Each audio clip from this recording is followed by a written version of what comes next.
As debate continues around the country over when and how to reopen schools, several parents in Montgomery County, Maryland, are suing for the right to be able to send their children to private school in person. Joining me now on Skype is Kim Beahn, the lead plaintiff in this case. Kim, welcome to the show. Thanks so much for coming on. Oh, thank you for having me, Tracy. I really appreciate it.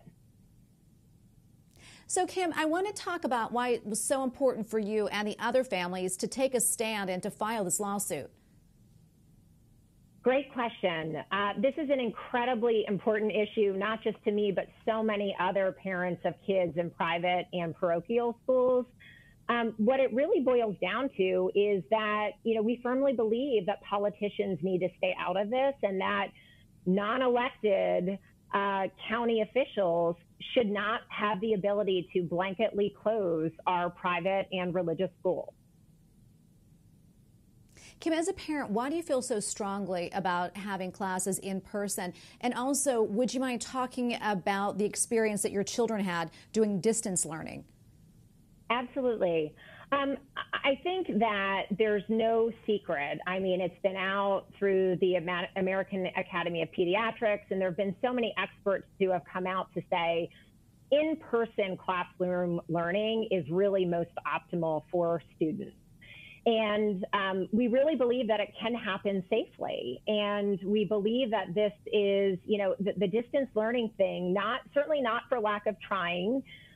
It's just not as optimal, especially for younger kids who need more of the psychosocial, emotional learnings that they get in school as well.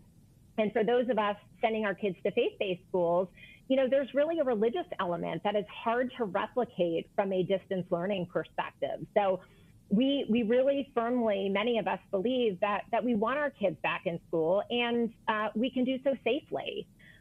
We do feel that, so many schools have spent so much time, effort, energy, resources, et cetera, to put the plans in place to be able to open safely, not just for our kids.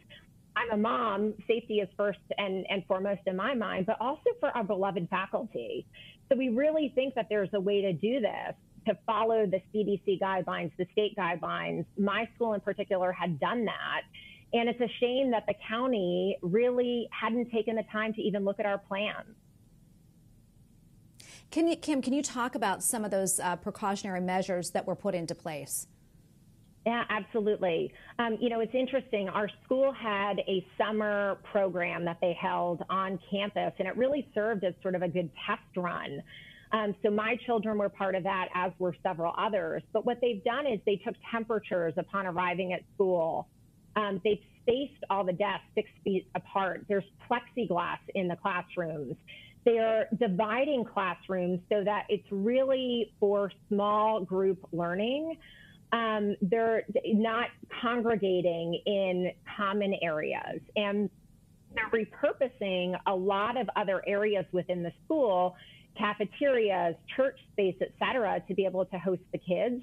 So they really can spread out. And of course, I neglected to mention the most important thing, they're wearing masks, both the students and the teachers. So those are just some of the examples of the measures that are being taken. Kim, as you know, there are some other parents and also school administrators who are, expressing concern over those in-person classes. What would you say to them? I would say I think every school has a plan. Every school that I know of is working on a plan. And it really, first and foremost, should be a choice that the school has as to whether they want to reopen in person or virtually. And then it comes down to parents' comfort levels. So every parent should be privy to their school's plan, and they can make the determination for themselves.